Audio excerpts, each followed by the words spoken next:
डोळ्याचा विषय रूप आहे, कानाचा विषय हा शब्द आहे, नाकाचा विषय गंध आहे, जिभेचा विषय रस आहे आणि त्वचेचा विषय स्पर्श आहे। हे 5 इंद्रिय आहेत, या 5 इंद्रियाचे विषय 5 आहेत। आता प्रत्येक इंद्रियाला आपला विषयच आवडतो। कशामुळं? आपण इथं ज्ञानेश्वरीची वही आठवली मला, ऐका। विषया वाचोनी काही आन सर्वथा रमेच नाही, ऐसा स्वभावच पाही इंद्रियाचा। हा इंद्रियाचा स्वभाव आहे। तर कोण्या इंद्रियाचा काय स्वभाव आहे? डोळ्याचा स्वभाव आहे पाहतच राहायचं। आता मग त्याच्यामध्ये काय पाहायचं? तर डोळ्याला रूप बघावं वाटतं, कानाला चांगलंच ऐकावं वाटतं, त्वचेला चांगलीच गादी, चांगलंच बिछाना, उन्हाळ्यामध्ये थंड, थंडाईच्या मध्ये गरम, हे कोणाला? त्वचेलाचा विषय। जिभेचा विषय आता होऊन गेला, मी काल पण सांगितला, रसनेंद्रियांकेला तो इथे नाही म्हणे, याला रस हा विषय जिभेचा आहे। चहा म्हणलं की कोणी नाही म्हणणार, आमच्या इकडे सांगाल बरं, इथले तुमचे तेवढे चहाचे एकदा झाला आपला फक्त। चहा म्हणलं की कोणी नाही म्हणत नाही, कारण ते या लोकातला आंबट झाले आता। हा जिभेचा विषय। कानाचा विषय गायन ऐकणे। बर, मग महाराज कोणत्या विषयावर कसा आपण ताबा कमवायचा? ऐका, डोळ्याने काहीच पाहायचं नाही, पाहायचं असेल तर रूप पाहिन लोचेनी, पाहायचं तर त्याच रूप पाहायचं। कानाने तुझे ऐकीन गुण, त्याचेच गुण ऐकायचे। पायाने तीर्थयात्रा त्याचीच करायची, हाताने सेवा करायची, सप्ताहामध्ये ज्ञानदानामध्ये कार्य करायचं। हे गुण आहेत। पण आपल्या विषयाचा ताबा, आपला ताबा विषयावर नाही, विषय आपल्यावर ताबा केलाय। ऐका, एक विषय आपली कशी परेशानी करतो आपण, ऐकू। एक व्यक्ती म्हणला, महाराज या प्रपंचामध्ये काही पडलं नाही। मग काय करतो बाबा? म्हणले, आता मी शंकराच्या वलंडेश्वराकडे जातो, गावात थांबतच नाही, आणि त्या वलांडेश्वरच्या पलीकडे मोठं जंगल आहे, त्या जंगलामध्ये जाऊन बसतो, देवाचं नामचिंतन करीत।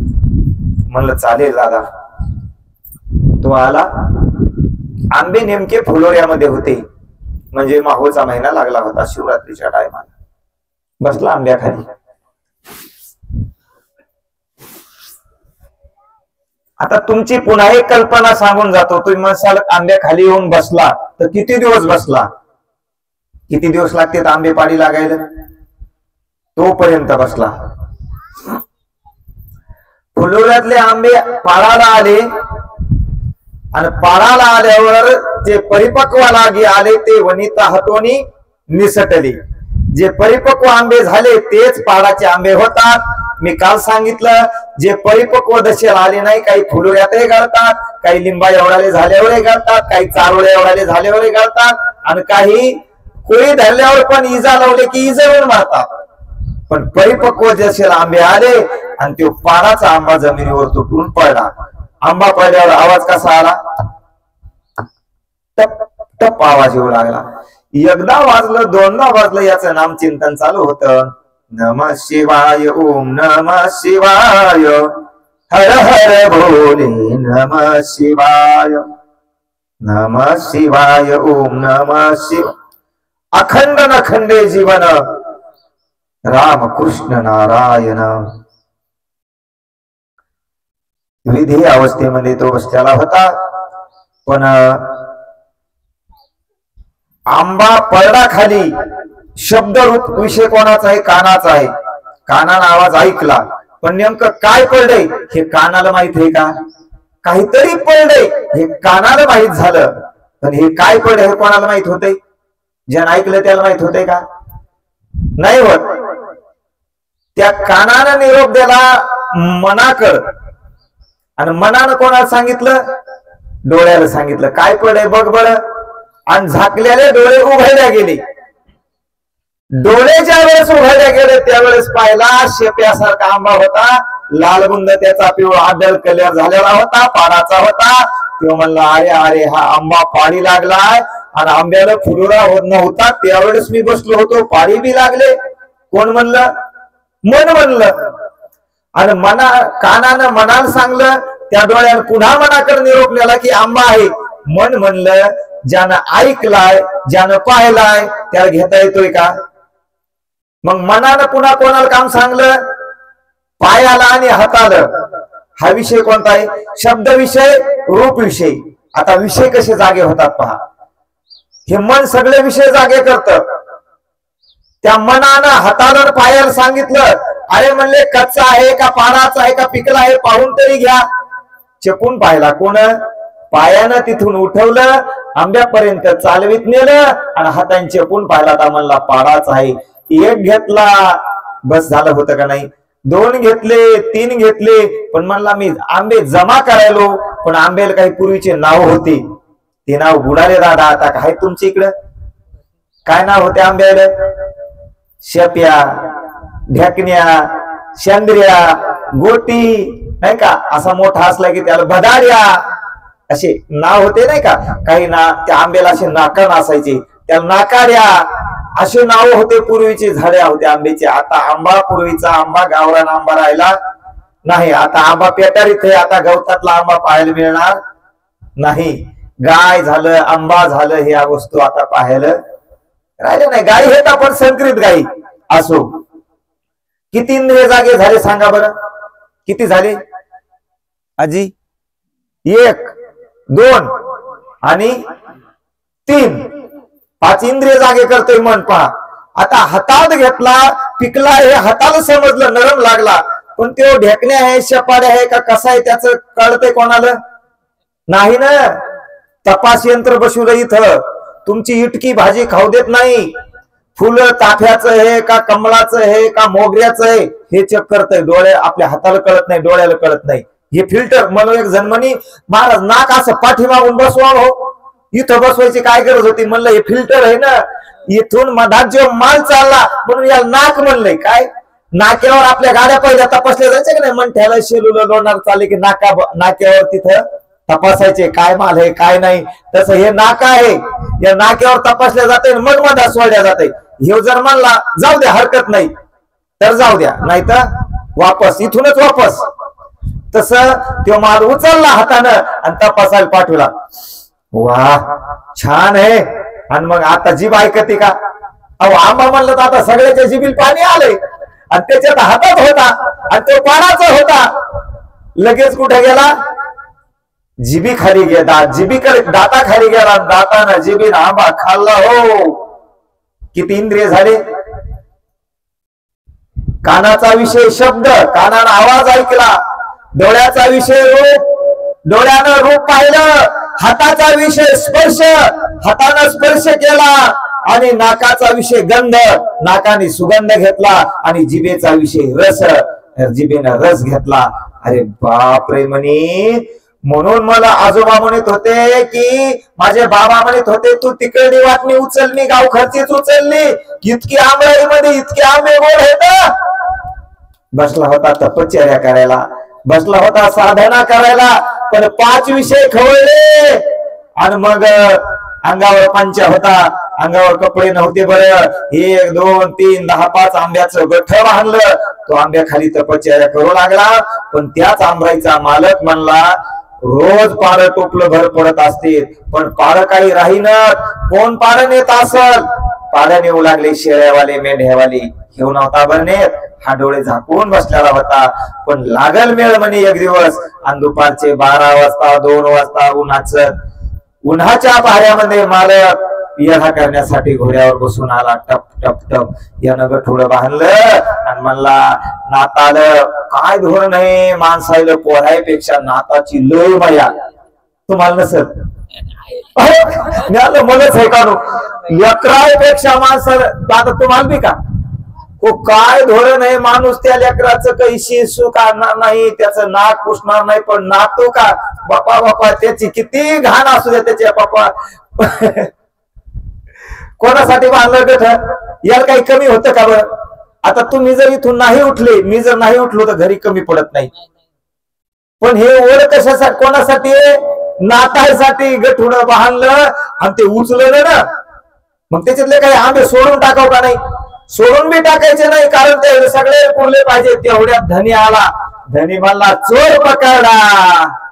काय झालं? चोर पकडा. चोर होता का?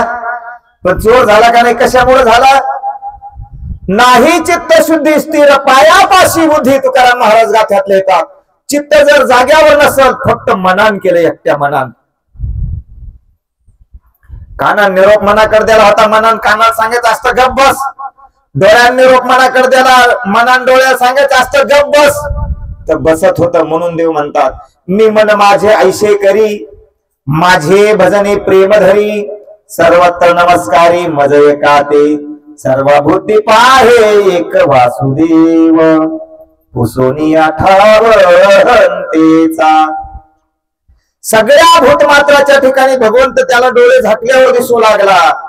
पण नाथ महाराज भारुडा मध्ये लिहितात बरं, पहिला हा मनाजी मोठा खुतवे खोर, त्यांनीच लाविला थोर घोर, आवळा बुद्धाई आपुली पोर, नाहीतर धन्य धरून येईल कधी. हा विचार जर धन्यास कळला तर धन्य धरून नेल की जे मायबाप. झालं काय? वासनाईने फितून केला, घरचा भेद बाहेर नेला. हा विचार जर धन्यास कळला तर धन्य धरून नेल की जे मायबाप.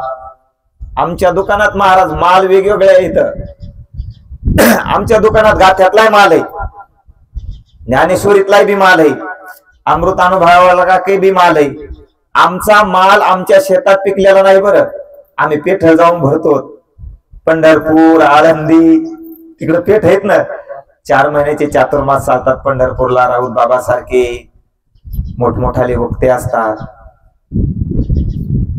आणि तिकडं हा माल मिळतो. मला वाटतं इथं शिवपुराण चाललंय, हे गाथा आणून मांडायले. गाथा ज्ञानेश्वरी एकाच झाडाचे ह्या शाखा आहेत सगळ्या. शिवपुराण जर असेल तर हरिहरा भेद नाही नका करू वाद, एकमेकाचे हृदयी आणि गोडी साखरेच्या. एक माणूस म्हणला, मला थोडी बेमारी हे म्हणले, गोड चालत नाही. मग आमचे महाराज आले, म्हणले असं करा ना, गोडी बाजून राहू द्या, तुम्ही साखर घ्या ना. जमल का? गोडी नका घेऊ, साखर घ्या, चालेल का? जशी गोडी ही साखरेपासून वेगळी निघू शकत नाही, तसे शंकर आणि विष्णू परमात्मा वेगळे निघू शकत नाहीत. हे दोघं एकत्रच आहेत. तसे हे जे इंद्रिय आहेत ना आपले, ते इंद्रिय, म्हणून तुकाराम महाराजांनी एका ठिकाणी सांगलं, तुम्ही गोसाई बना. काय बना?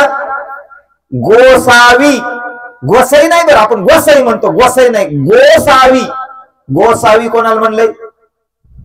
तुमचीत आहेत का गोसाई? पीठ मागणारी पूर्वी असतील ना, तुमच्या काळात असतील ना आजी पीठ मागणारी? आमची इथं होते. आता ते गोसाई आमच्या दारावर पीठ टाकायला यायचं ना. आता मी पूजा करून देवाला पाणी घालायला निघलो की तिकून ते गोसाई यायचं, ते म्हणायचं अल्लाह निरंजन असं म्हणायचं. तर आमच्या घरच्यानं स्वयंपाक करता करता पिठाचे हात भरके आणि त्याला पीठ टाकायचं आणि त्या गोसाईच्या पाया पाडायचं. मय नाही, पहा किती अवघड आहे. आता गोसाईचं दर्शन घ्यायचं, मय नाही. आता मी तिकून पाणी घालून यायचो मंदिरातून आणि गोसाईचं घर मंदिराजवळ, आणि गोसाई म्हणायचे बाबा थांबा दर्शन घेऊ द्या. ते गोसाई बघा गाव फिरून आलं, ती गोसाई त्याचं नाही दर्शन घेत. घरच्या देवाला तसं नाही, तितकं नाही काम ये सांगायला बघ. कारण इकडे हे बनायला सगळं लाईव्ह चालू आहे. तिथून निरोप जाईल म्हणताल आमचे तिकडे नावं चालले का तुम्ही घेणं, तेवढं नाही. पण आता दृष्टांतानं असो, काय म्हणतात, ज्याच्या गावाला गंगा त्याच्या गुडघ्याला. आपले उझर गाव आहे ना इथं पलीकडून, इथले मारवाडी लोक शेलूर जातात, म्हणजे दृष्टांताने खरं सांगायला शेलूर राहायला गेले. तर शेलूर त्याच्या अंत्यविधीसाठी त्यानं ओझरची माती ट्रॅक्टर मध्ये भरून नेली. या मातीवर त्याचं अंतिम संस्कार केले तिथं जाऊन. आणि त्याचे बाया माणसं आता आपल्या सखाराम बाबा जाऊ लागले लोण म्हणजे पूर्णेतून, आता पूर्ण आमच्या ओझर पासून खाली भरलेली आहे. तर त्या बायानं चप्पल काढून हातात घेतली. आम्ही पूर्णेतून गाडीवर चाललो. त्या मारवाडनी म्हणजे आपल्या शेतकऱ्याच्या बाया नाही, ज्या दारावरचं ऊन माहित नाही, अशा यांनी चपला काढून हातात घेतल्या. मी विचार करू लागलो, एका बाईन घेतली, 2 बाईन घेतली, सगळ्याच बाईनं लाल वाळू तापलेले हे केपू, पाय पोळायले, तोंड वासायल्यात, पडायल्यात आणि चपला घालीनं. मी म्हणलं ताई, पलीकडे तिराला गेल्यावर सावली उभी केली गाडी, ती कोण आल्या. म्हणलं ताई तुम्ही चपला हातात काढून घेतल्या. म्हणजे महाराज आपली पूर्णा माता आहे आणि पूर्णे मातेतून चप्पल घालून कसं जावं बरं. पहा किती महत्व आहे. कशामुळं? थोडे ते पूर्णेच्या दूर येत आणि आपण पूर्णे जाऊन घाण करायले का नाही. ज्याच्या गावाला गंगा याचा अर्थ सांगलो, त्याच्या कोणाला सांगा, गुडघ्याला सांगा. तसं झालं. असो, म्हणून विषय चाले 5 विषय. या शरीर ब्रह्मदेवानं 5 प्रकारची सृष्टी निर्माण केली तर सांगितले. 5 प्रकारची सृष्टी निर्माण, 4 खाणी निर्माण केल्या, पंचमहाभूत निर्माण केले. पंचमहाभूतामध्ये हे शरीर निर्माण झालं आणि शरीरामध्ये मग उत्पन्न काय केलं? पहिल्यांदा काम उत्पन्न केला. तुम्ही मग सर काम का उत्पन्न केला? काम जर उत्पन्न नसता केला तर सृष्टी निर्माण झाली नसती. कामापासून मोह उत्पन्न झाला. मोह, काम, मोह, माया आणि ममता हे सगळे उत्पन्न झाले. म्हणून एका ठिकाणी तुकाराम महाराजांचं कोणाचं प्रमाण आहे बघा. म्हणून कामवैरी जेथे ठाणेरी, येथे सरे वारी क्रोधाची, आणि मग ऐशे वैराग्य हे करे, मग संकल्पाची सरे वारी. नंतर संकल्प तयार केला. कामाची नाही मग क्रोधाची कैचा, मग कैचे भांडण रे. आहे ना खेळामध्ये बघा, काम क्रोध लोभ केली पायटणी, एकमेक लागती पायी रे, नाचती वैष्णव घाई रे. ते आमचे संगीतकार असले ना, ते आम्हाला साथ करतात, पण ते आपल्याला परवडत नाहीत. ते मागाचे लोक आहेत ना, ते पुरतेत का आपल्याला. म्हणून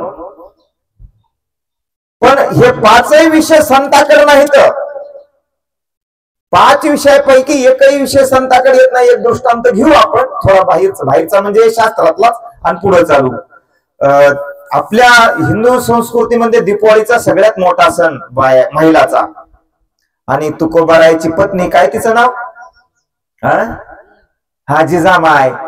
जिजामाईचा भाऊ जिजामाईला घ्यायला आला.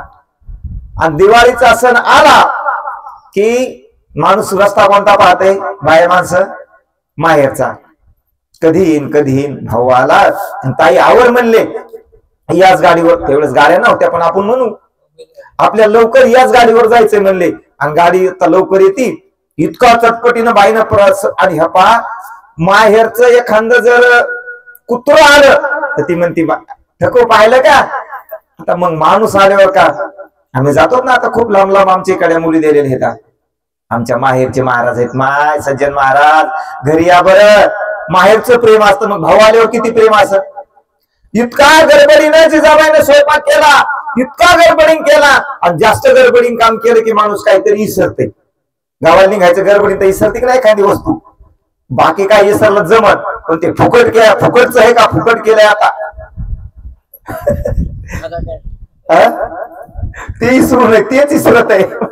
पण कंडक्टर मध्ये तिकीट घ्या आणि आपल्या जवळचे दाखवतात आणि आपल्या जवळ इसरत आहे. मग द्या साहेब तिकीट. ते म्हणतो कुठला द्यायचंय, कसं द्यायचंय, हाफ द्यायचंय, कसं द्यायचंय.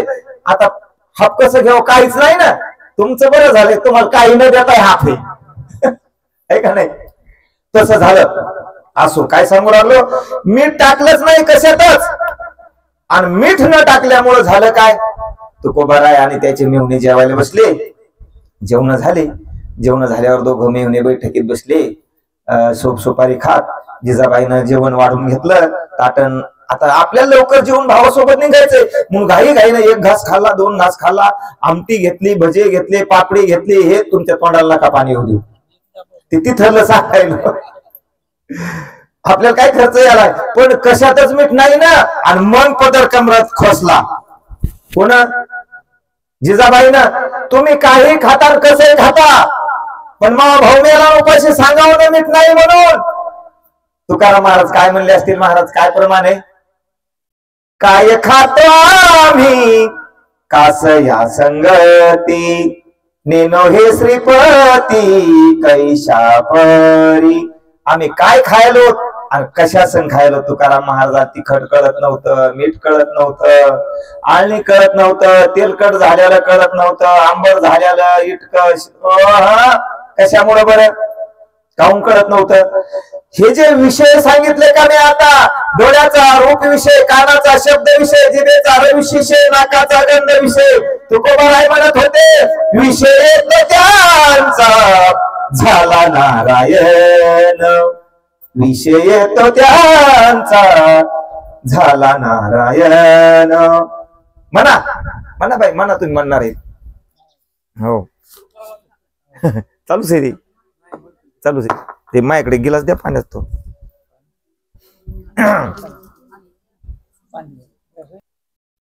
मोठ्या गडद अंधारी भय लागले पाठी, मग तू कैशी नेईल गा थोडी, मग तू कैशी करशील मजोरी. तू जागा होय प्रत्येकाला. हे पा या सापानं प्रत्येकाला गिळून टाकलेलं आहे, प्रत्येकाला गिळले. तुम्ही आम्ही सगळे त्याच्या जबड्यामध्ये सापडले. तर कोणी 22% जर गिळलाय, कोणी 50%, कोणी 60%, कोणी 80%. ज्याचा 80 वर्ष वय झालं तो 80% गिळला. कोण त्या सापानं. दो धरे सापे गिळे तसे उभा, परी तो मत्स्य का ते वेटाळी तसे जिभा. बेंडकीला सापानं गिळलं. आता मोठी बेंडकीन लहान साप गिळल्या जाते का, पण तिचं तोंड उघडं असतंय, तिच्या समोर माश्या बसतात. ती काय करते, अरे तू कशाला आता माशा खायला लागली, त्या उडत्या माशा पकडते बेंडकी. तुला गिळलाय ना, तू आता सोयाबीन पाहायली, कापूस पाहायली, नाताच पंथाच आहे का नाही, पोळाचं. अरे बाबा 60%, 65% काळ जप तसे पहा, सोहिताचा घोर वहा. काळाच्या कचाट्यात तुम्ही सापडलेलो आहोत. हे शरीर जाता हवे, नाशिवंत स्वभावे, म्हणून येथे झुंजावे पंडुकुमारा. हे शरीर जाण्यासाठीच आलेलं आहे. अहो ताटेवर आला एकदा 4 थव्याच्या, की त्याला 4 जाऊगायच्या खाटेवर. आमच्या इकडे माणसं मेले ना की त्याला स्मशान भूमीत नेतात. तुमच्या इकडं है का नाही. एक जण म्हणला महाराज शरीराची जरा काळजी घ्यायला जरा थोडं खाऊन पिऊन जरा व्यवस्थित. मी आम्हाला खांदे करायला भार का, है का नाही. खांदे करायला भार आणि सरपंच शिल्लक, दुसरं ते शरीराचं काही होणार नाही ना. अरे हे शरीर 5 लोकांचं या उष्ण आणलेलं आहे. आपण उदाहरणार्थ कोणाचे बैल जर उष्णे आणले शेतीत काम करायसाठी, तर ते खाऊ घालून साबणाला धुवून नुसतं बांधायचं का, त्याच्याकडून काम करून घ्यायचं. येण्याची शरीर आहे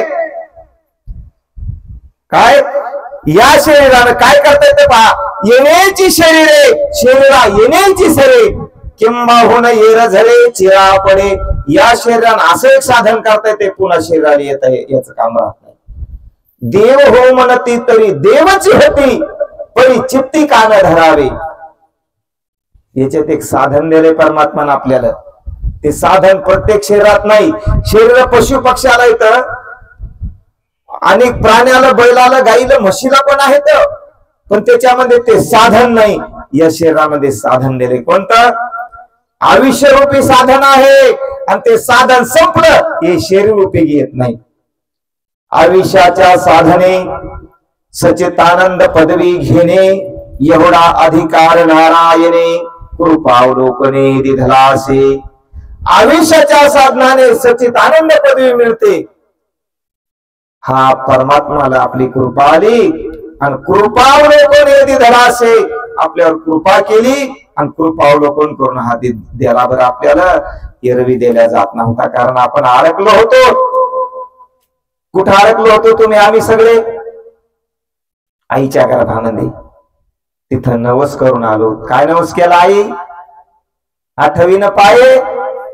हो, हा माझा आठवीन पाये हा माझा नवस, रात्र आणि दिवस पांडुरंगा, रात्र आणि दिवस पांडुरंगा. देव म्हणले काय झालं बापू, एक वेळ कारी या दुःखा वेगळे, आणि या दुःखातून वेगळं केलं आणि बाहेर आला कीच बेईमान झाला. कव्हा कव्हा कव्हा कव्हा लागला म्हणायला. हे पा आमच्या इकडं 10 ते 12 वर्षाचे लेकर मोठाले होस्तोर आई आई बाबा बाबा, आई आई बाबा बाबा सोडितच नाहीत. आणि एकदा का लग्न झालं ना मग नाही तिच्यारी आई बापाला काय धोरण आहे काय माहित. आमच्या इकडं आता आमच्या इकडे त्या दोडक्याच्या वेली लावल्यात बघा, पार्सल म्हणजे पार्सल उन्हाळी गवार भेंडी दोडका. महाराज त्या दोडक्याचे येला असे काठाचे कडू झाले हो. दोडके असतात ना यालावर गेलेले, कुपाटीच्या काठचे कडू झालेत आमच्या पूर्णेच्या तिकडं. मग मला असं वाटलं पूर्णेचं पाणी गेलं म्हणून कडू झाले. ती तक्रार दुकानदाराकडे गेली. म्हणलं महाराज दोडके कुपाटीवरचे कडू झाले हो काठाचे, मधात नाहीत कडू. दुकानदार म्हणला एकाच पुडीतलं बियाणं होतं. मग काही जुन्या माणसाने विचारलं तुमच्यासारखे, ते म्हणले त्याचं कारण आहे. काय कारण आहे महाराज? हा ते दोडक्याचा कुपाटीवरचा येल मशीन हुंगला की कडू होतोय. म्हशी खात्यात ना ह्या मोकाऱ्या म्हशी, मशीन येल तोडा की कडू होते दोडक्याचा येल. पहा मग ते उपटले. आता तुमच्याकडे आहेत का तसे? मशीन हुंगले. गोगलगाई आहेत आमच्या पूर्णच्या काठाला. काय पहा गोगलगाई त्या पावसाळ्यात फिरतात अशा, आणि धक्का लागला की ते आत घेते सगळं चांग. गोगलगाय गोगलगाय. आणि लग्न झाल्यावर 4-6 महिन्यातच व्हायला खाय ती खरी गोगलगाय. वारे वा, आमच्या तिकडे आहेत बरं, इकडे नसतीला. हो माय कोणाला धक्का लागू द्यायचा नाही आणि कोणाला धक्का लागू द्यायचा नाही ना. काय म्हणतात का, हा कोणाच्या पाया पडायचं नाही, कोणाला हातही जोडायचे नाही, आपल्याला कोणाचा धक्का लागू द्यायचा नाही, आपणही कोणाला लावायचा नाही. हा तशा गोगलगाई कडू झाले गेलं. मशीन हुंगले. लग्न झालं की मग आई बापाला विचारायला रिकामे. आता माऊलीची वही त्याच्यावर म्हणजे मी दृष्टांत असं इथं सांगायला आमच्या गुरुने सांगितलंय, मोकार सांगायचा नाही, संसारातल्या गप्पा नाही सांगायच्या, त्यावर काहीतरी एखादा पुरावा द्यायचा आणि पुढे चालायचं. कारण संसार कटाळून चिथ आलेत. संसारिक लोक इथं येतात का? ते संसारात गुरफटले तर त्याला घरदार प्रपंच सुटतंय का? पण ज्याचं संसाराला त्रस्त झाले त्याच्यामध्ये सुख नाही गाड्या. संसारी सुख जोडे मग का शेवी ती गिरीकडे.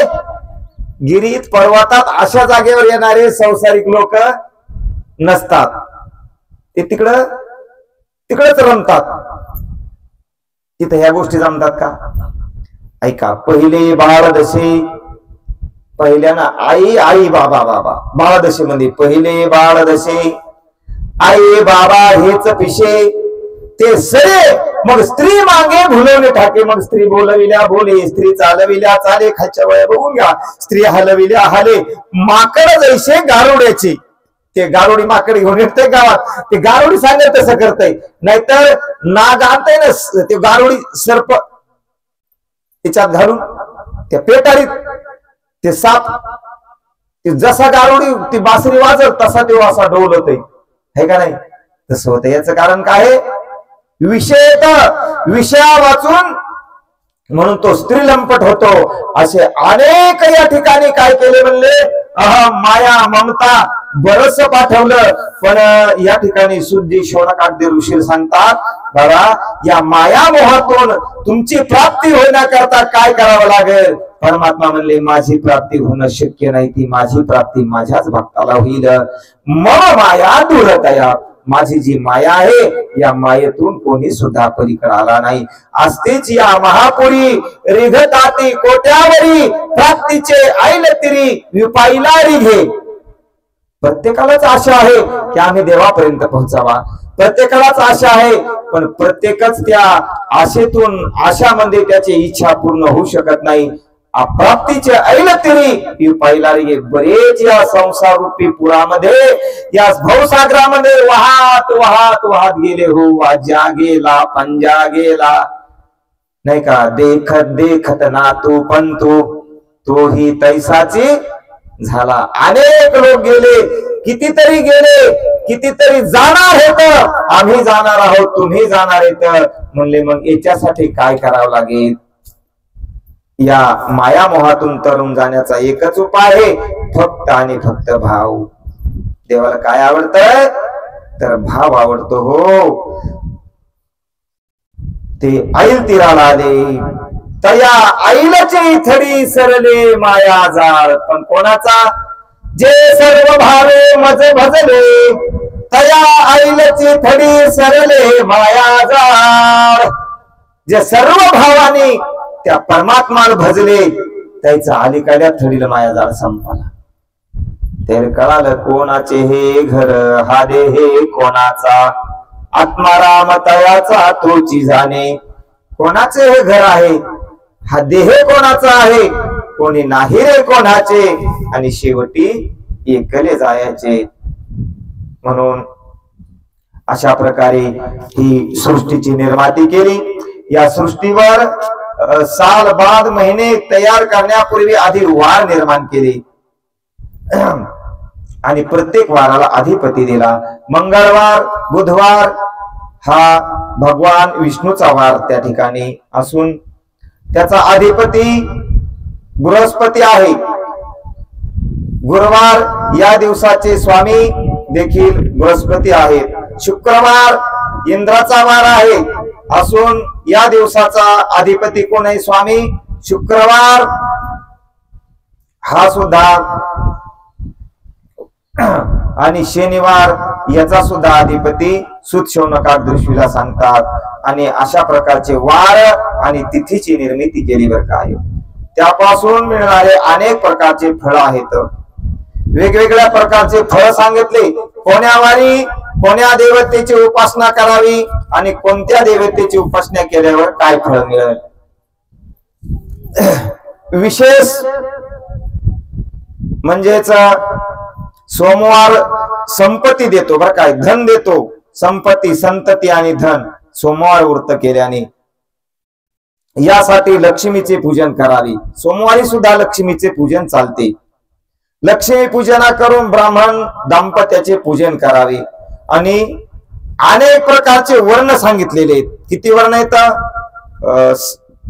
क्षत्रिय, शूद्र, वैश्य आणि ब्राह्मण. आता प्रत्येक वर्णाला प्रत्येक कर्म सांगितलेलं आहे. आता आपण क्षत्रिय आहोत, आपण शेतकरी आहोत, आपण क्षत्रिय वर्णामध्ये मोडतो. ब्राह्मणाचं कर्म काय आहे? ब्राह्मणाचं कर्म त्रिकाळ संध्या सांगितली. त्रिकाळ संध्या आहे. ब्राह्मणाला सकाळी 4 वाजता 3 वाजता उठावं लागतं. त्याला त्रिकाळ संध्या करावं लागते. ऐका, तुम्हाला ब्रह्मकर्म सांगून आपलं कर्म आणि ब्रह्मकर्म दोन्ही पण मांडतो. वैश्य म्हणजे व्यापार करणारे. आपल्या गावात ब्राह्मण असतील ना का नाही? बरं, नसतील त्या गावात, ज्या गावात आहे त्या गावाचं पहा. सकाळी ब्राह्मण 4 वाजता उठतात.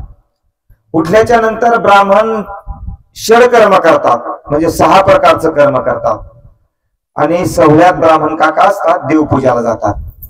हातामध्ये तांब्या असतो, पूजेचा ताट असतो. आपण शेतामध्ये असतो. आता रात्रभर शेतकरी शेती सांभाळतो. जसे जवान बाउंड्रीवर आहेत तसे आपण बाउंड्री. तुमच्याकडे तेवढा ताप नाही आमच्यासारखा. आमच्याकडे रोही येतं, डुकर पण येतं, सयाळ पण येतं, सगळे प्राणी येतं. मका भुईमुग सांभाळण्यासाठी एवढे शेतकरी त्रस्त येतं. रात्रभर त्याला जागरणच करावं लागते. आणि असा शेतकरी सकाळी उन्हाच्या तिरमिल त्याला झोप लागते आणि तो 7, 7:30, 8 वाजेपर्यंत झोपतो. आणि निघतो. काका तिकून 4 वाजता जातात, देवाची पूजा करून येतात, वापस हाईकून जातो. गेल्याच्या नंतर हा म्हणतो, पाया लागू, पाया पडू महाराज. ब्राह्मण काय म्हणतात? आशीर्वाद. काय भानगड आहे? काही मन आहे? त्या मनीचा थोडा विचार करजा ना तुम्ही. आपण तिकून चालून ब्राह्मण तिकून आला, आपण म्हणतो पाया पडू महाराज. ब्राह्मणाला आपण दर्शन पायावर घ्यायची गरज नाही, नुसतं म्हणायचं पाय पडू महाराज. ब्राह्मण म्हणतात आशीर्वाद. मग मिळते का नाही पुण्य आपल्याला? ऐका, इथं तर सांगितलंयच महत्वाचं, पण त्याला ज्ञानेश्वरीच्या ओळीचा पुरावा मिळाला आपल्याला. ज्ञानेश्वर महाराजांनी तसं लिहिलंय, द्विज षडकर्म करी. द्विज म्हणजे ब्राह्मण. शूद्र तया ते नमस्कारी, दोहीशी सरोभरी निपजे याग. दोघायला बी निम पुण्य मिळते. बघा, आपण आंघोळ केली नाही, तोंड धुतलं नाही, बाहेर दिशेला गेलो तर पाणी घेतलं नाही, तसेच चाललो आणि काका सोहळ्यात आहेत, आपण म्हणतो पाया पडू महाराज, ते म्हणतात आशीर्वाद, आणि माऊली म्हणतात दोहीशी सरोभरी निपजे याग. दोघायला निम्म पुण्य. काय भानगड असन? खरं भरोसा बसतोय का? बसायला पाहिजे. कसं? त्याच ग्रंथात लिहिलंय, दुरी तीर्थाशी न जावे, तुम्हाला तीर्थाला जायची गरज नाही. व्रत वैकल्य करावे, शरीराते न पिडावे. शरीराला पीडा करायची गरज नाही, व्रत करायची गरज नाही, उपवास करायची गरज नाही. कारण काऊन नाही? तुम्ही जर आता हे उपवास धरला आणि तुम्हाला जर चक्कर आलं गहू कापता कापता, तर बाई दुसरी म्हणेल माय हरभर काढायला गहू काढायला जाऊ नका ग, त्या गंग्या हाणूत केल्या नाही का?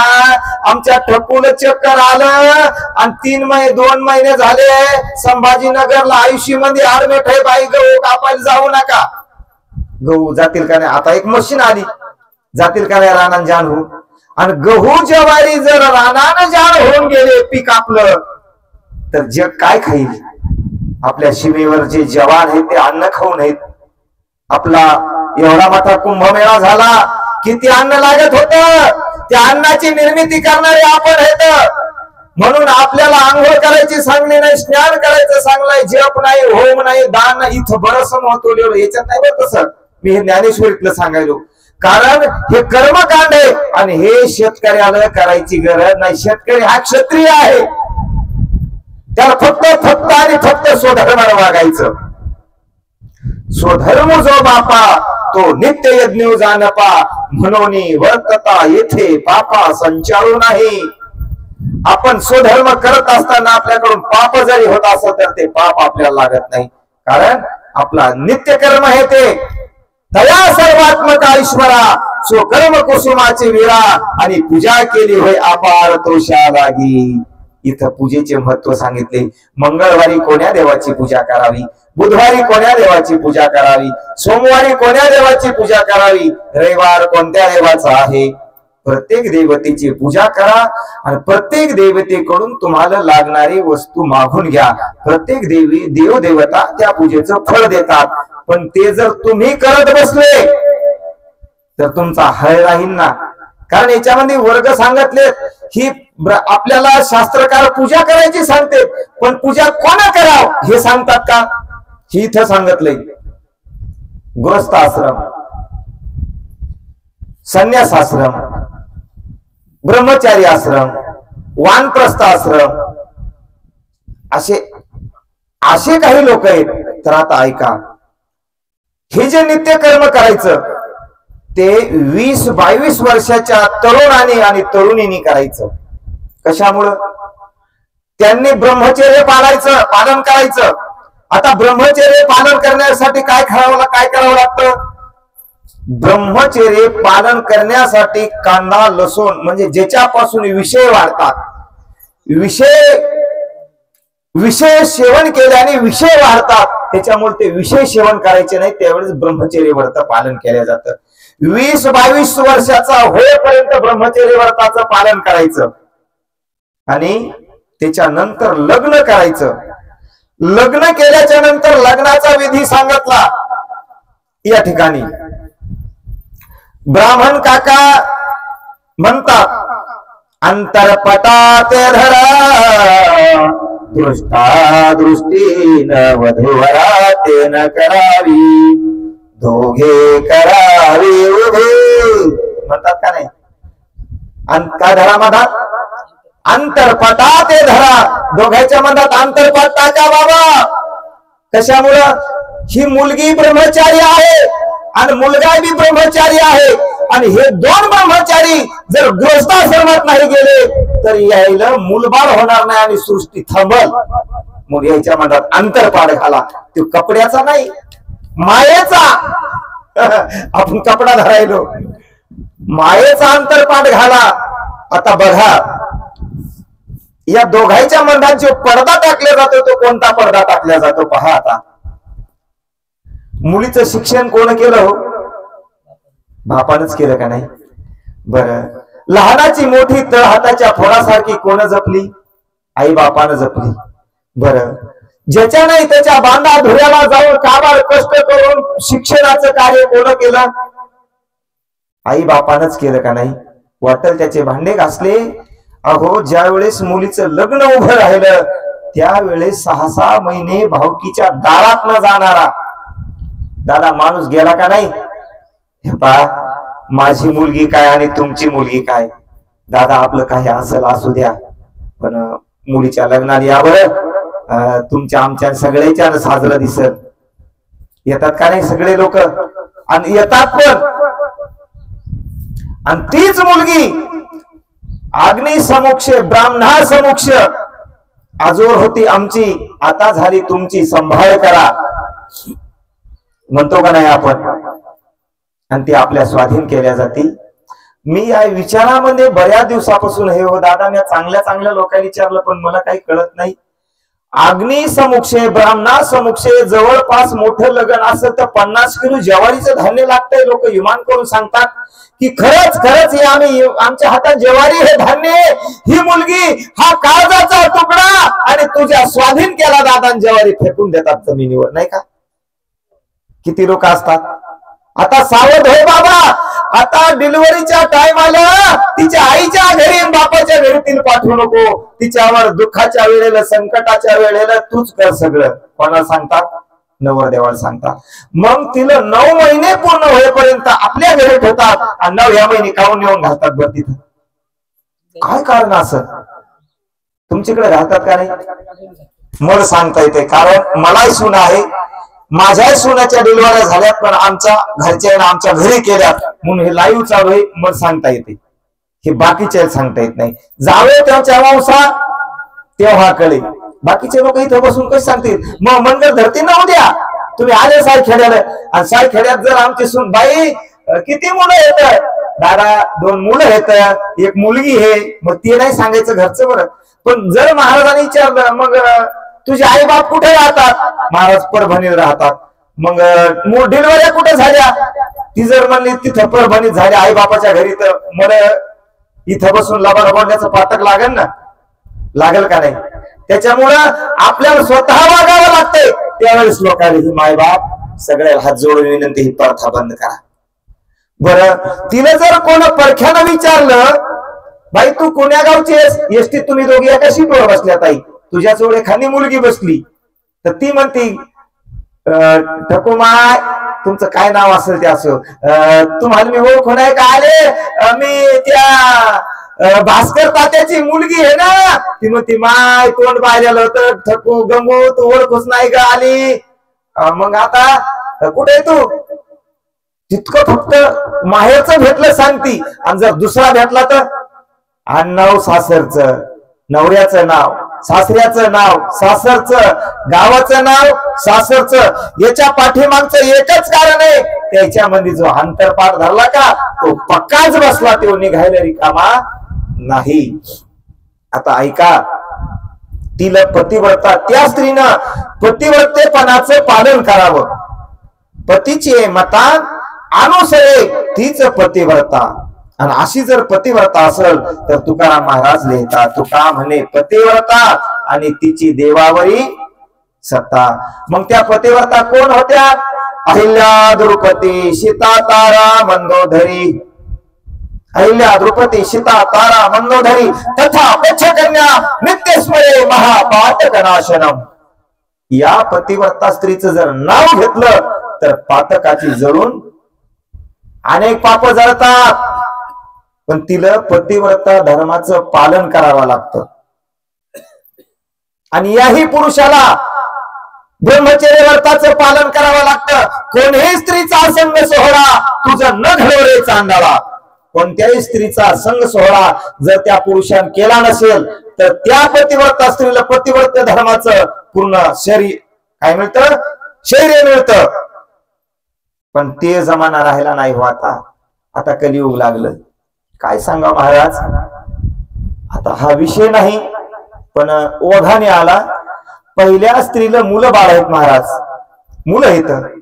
बर पहिली स्त्री गावामध्ये मजूर सांगते, आपल्या शेतीतलं सगळं काम करते, हो गेला तर 4-4 दिवस जरी घरी नसला तर कार्येषु मंत्री कर्णेषु दासी श्लोक आहे. कार्येषु मंत्री कर्णेषु दासी भोजनेषु माता आणि क्षयनेषु रंभा. आपल्या मालकासाठी मंत्र्यासारखं नियोजन करणारी कार्येषु मंत्री, टिपणं टापणं. कर्णेषु दासी, दासी सारखं राब राब राबणारी कर्णेषु दासी. आणि ऐका याच्या पलीकडे आता तुका म्हणे शोधून पाहीन बायको नवऱ्याची. तुम्ही हे कस काय, हेही सांगतो. इथं सांगितलंय भोजनेषु माता. मी त्या श्लोकवर बोलायलो, याच्यामध्ये श्लोक पण आहेत बरं. कार्येषु मंत्री, कार्य मंत्र्यासारखे करणारी. कर्णेषु दासी, बर स्वतः दासी सारखं राबणारी. पण भोजनेषु माता, म्हाताऱ्याचं वय झालेलं आहे. आणि वय झाल्याच्या नंतर सुना आणि लेक कोणीच कामी पडत नाही. म्हातारा थोडं थकाव आणि म्हातारी थोडी तरणी असावं, म्हणजे काठीचा आधार घेऊन चालायची गरज नसावं. आणि म्हाताऱ्याला काठीच्या आधारानं दवाखान्यात घेऊन गेली आजी. आणि डॉक्टरनं 2 दिवस ऍडमिट केलं, सुट्टी झाली आणि मेडिकल लिहून दिलं. आजी तुमचे मालक, हो साहेब, हे बघा या गोळ्यावर लिहून दिलंय, पण गोळी तशी देऊ नका. हे मेडिकल दवा देताना आजोबाला खाऊ घाला, नंतर द्या. आता याला मुखात दात नसतात आणि दूध नसतं, गरिबी नसा हो. आणि त्याच्यातल्या याच्यात म्हातारपण गरिबी नसा. तरुण वयात गरिबी असली तर माणूस काबार कष्ट करील, कारण मंगतात शक्ती असती. पण म्हातारपणाची गरिबी, म्हणूनच आपल्याला म्हातारपणी सुखरूप खाता यावं म्हणूनच 40-45 वर्षे चांगलं कमवायचंय, त्याच्यानंतर कमवायचं नाही. कोणासाठी कमवायचं मग? कमविल्याला आपल्याला आपलं देतात का? ते खाऊ घालतात का? कुठेच नाहीत, कोणाचेच नाही झालीत. 10 ते एखादे जर वारकरी घराणं असेल तर मग ती आजी जवळ घेऊन बसते. हे बघा तुम्हाला काहीतरी खावं लागेल. वरणाच्या पाण्यामध्ये भाकर चुरते. म्हाताऱ्याला गव्हाचं अन्न सहन होत नाही. म्हाताऱ्याला उठून बसता येत नाही. मानाखाली हात घालते, आपल्या मांडीचा आधार देते आणि घासाने म्हाताऱ्याला भरवते. हो, पापड खाता का, लोणचं खाता का, शेवाळीची खाता का, बाजरीची, म्हणजे जेणेकरून म्हातारा जेवण जास्त हे प्रयत्न करते. कोण? कर्णेषु दासी भोजनेषु माता. आता आई बनली. म्हाताऱ्याच्या डोळ्यातून पाणी येतं, म्हातारा रडत. त्यावेळेस ती म्हातारी म्हणते, पदरान पाणी पुसते, तुम्ही का रडता हो? तुम्हाला कशाची आठवण आली? अरे लहानपणी माझी आई असंच मला भरवत होती, मला माझ्या आईची आठवण आली. म्हणून तुकाराम महाराज वेडे नाही तर तुका म्हणे शोधून पाहे आणि बायको नवऱ्याची माय. त्यावेळेस ती माय आहे. आईच्या नंतर घासाने भरवणारी जी स्त्री असती तिलाच पतिव्रता म्हणतात. ऐका आता याला काय म्हणतात? वानप्रस्थ आश्रम. संन्यासी आश्रम तुम्हाला सांगितला, गृहस्थ आश्रम. आणि गृहस्थ आश्रमामध्ये पतिव्रता स्त्री आता नाही. आहेत अनेक आहेत, अनेक वर्ण आहेत स्त्रियांचे. त्याचे वर्ण, त्याच्या पतिव्रता स्त्रियांचे वर्ण आहे का? भुजंगनेनी, मृगनयनी, चंद्रवदनी, पद्मिनी, भामिनी, असे अनेक वर्ण आहेत. त्यापैकी पूर्वी नाही का माणसं पाहायला जायचे, मुली पाहायला जायचे. आता नाही ते राहिलं हो. पूर्वी जायचे. आता इंदुरीकर महाराज सांगतात ना, आपला नाही तो अधिकार, महाराज आहे. महाराजाचं ते कार्य फार मोठं आहे, कारण ते त्या पद्धतीचे तिथे लोक ऐकायला येतात ना. महाराज कोण आहे म्हणले? मुलगी हे काय शिकती, काय शिकते काय सांगा महाराज. कॉलेजला जाताना एकलीच गेली, येताना 3 जण आले. बरं आहे का? व्हायला तिकडं आमच्या गावाकडं मुलगी कॉलेजला शिकायली, येताना मुलाला आणायली, नवऱ्याला बी आण घेऊन यायला लागली. आईला माहित नाही, बापाला माहित नाही, अशी स्थिती झाली. पण त्या काळातलं त्यावेळेच शास्त्रात लिहून ठेवलंय, जर पत्नी एखाद्या स्त्रीचा पती वारल्या गेला, ऐका, आणि स्त्री जिवंत राहिली तर तिला काय करत होते. जसं लग्नामध्ये शृंगार केला गेला, जेवढा लग्नामध्ये तेवढा ती शृंगार करायची. हळद कुंकू, भरजरी वस्त्र अंगावर, डाग दागिने अलंकार घालायचे, आणि सगळ्या स्त्रिया तिला वाण देण्याकरता यायचं, तिची ओटी भरायच्या, ओटी भरण्याचा कार्यक्रम करायच्या. पतीची प्रेत यात्रा चालू असायची. पतीची प्रेत यात्रा चालू असताना ती स्त्री प्रेताच्या सोबत चालायची. स्मशान भूमीमध्ये प्रेत गेल्याच्या नंतर प्रेत ज्यावेळेस चित्तेवर टेकल्या जायचं, आणि ती स्त्री त्या चित्तेच्या जवळ उभे राहून डोळे झाकल्या जात असायचे. सगळे लोक स्तब्ध बसलेले आहेत. सगळ्याच्या नजरेसमोर पेटलेली चित्ता दिसत आहे, आणि ती पतिव्रता स्त्री दिसणार आहे. पण तिचा भाऊ, मामा, काका, तात्या, आगलतला, बडलातला, वाड्यातला, वस्तीतला, नर नारी त्या स्त्रीला आणि त्या पुरुषाला वाट्या लावण्याकरता स्मशान भूमीमध्ये आलेले असतात. सगळ्याची एकच उद्गार असतात, कोणते? ताई तू जाऊ नकोस, तुझं यवन्य रूप लावण्य आहे, तुझे मुलं अतिशय लहान आहेत, तुझ्याकडे धन धान्य सर्व काही संपत्ती आहे. पण ती स्त्री झाकलेले डोळे उघडत नाही. त्या स्त्रीला काय दिसतं? न आगी न अंगाना लोको देखे, महासतीचे भोग, इच्छी किर सकल जग, परिती आगी न अंगाना लोको देखे. पहा किती गोड लिहितात ज्ञानेश्वर महाराज. इथं पतिव्रतेचं वर्णन सांगितलं, माऊलीने तेच जशाला तसं लिहिलं. महासतीचे भोग, महान सती जे असतील, महान सती पतिव्रता, तिचं महासतीचे भोग, इच्छी किर सकल जग, सगळं जग इच्छा करत इथे हिनं भोग भोगावा, हे या संपत्ती सुखाचा सोहळा हिनं भोगावा. पण तिला काय दिसतं का? ते परी ती आगी ना अंग ना लोको देखे. तिला आग भराभरा ज्वाळा चालल्यात आगीतून, ती आग दिसत नाही. स्वतःच अंग पोळणार आहे, जळणार आहे मी त्याच्यामध्ये, ती आगही दिसत नाही. ना आगी ना अंग ना लोको, हे सगळे लोक माझी विनंती करतात, ताई तो जाऊ नकोस, तेही दिसत नाही. तिला काय दिसतं? फक्त आणि फक्त पती दिसतो. पतिव्रते जैसा भरतार प्रमाण, आम्हा नारायण तैशा परी. तुकोबारायन उदाहरण दिलं गाथ्यामध्ये, आणि ज्ञानेश्वर महाराजांनी ज्ञानेश्वरीमध्ये ती वही लिहिली. पहा, त्याला काय म्हणाव? पतिव्रता म्हणाव. म्हणून हे ब्रह्मचर्य आश्रम 22 वर्षापर्यंत, लग्न झाल्याच्या नंतर गृहस्थ आश्रम, गृहस्थ आश्रमाच्या ज्या ज्या जबाबदाऱ्या आहेत त्या जबाबदाऱ्या पूर्ण सांभाळायच्या. ऐका, त्या जबाबदाऱ्या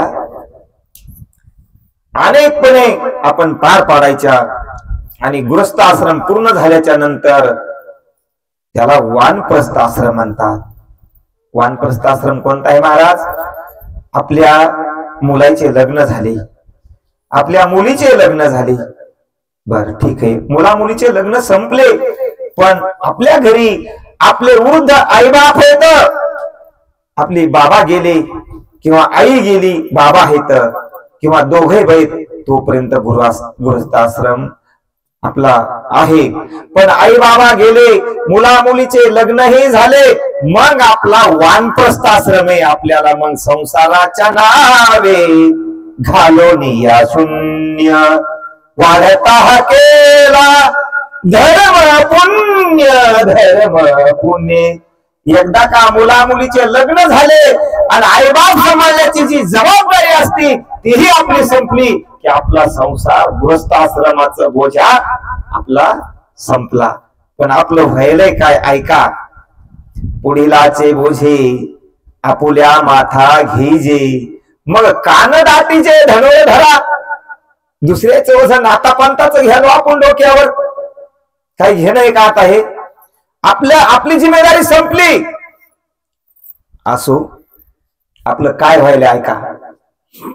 एक दृष्टांत देऊन पुढे चालतो. ते काठशिवरीचे झाड असतात ना, काठशिवर म्हणतात त्याला. त्याला अशी मोठाले फुलं येतात, त्या झाडाला असे काटे असतात. आता तेवढे राहिले नाहीत, पण आता ते फुलात आहेत. मग तो दृष्टांत सांगायला चालतो. एक पक्षी पिंजऱ्यातला पोपट, पिंजऱ्यात त्याला काही खायला कमी आहे का? पण तो जंगलात गेला. जंगलात गेल्याच्या नंतर त्या झाडावर बसला, कोण्या? काठशिवरीच्या. आणि त्याला असं फुल आलं आणि तिथं जवळ बसला. दुसरा पोपट आला, म्हणे 4 दिवस झाले तू मला इथं दिसायला बसलेला. तो म्हणला, हे फुल किती छान आहे पाय ना, हे फुल किती छान आहे पाय ना. 4 दिवस 5 दिवस ते 15 दिवसात फुलाकडेच पाहत बसला. 15 दिवसात फुल संपलं, मागून फळ आलं. आज चाललं म्हणे, नाही म्हणे हे फुल आता संपलं म्हणे, हे आता फुल पडतंय खाली, पण याला फळ किती छान आलंय, मी हे फळ खातो. मग खावं का नाही? फुलाचा तर सुगंध घेतलाच नाही, पाहत बसला.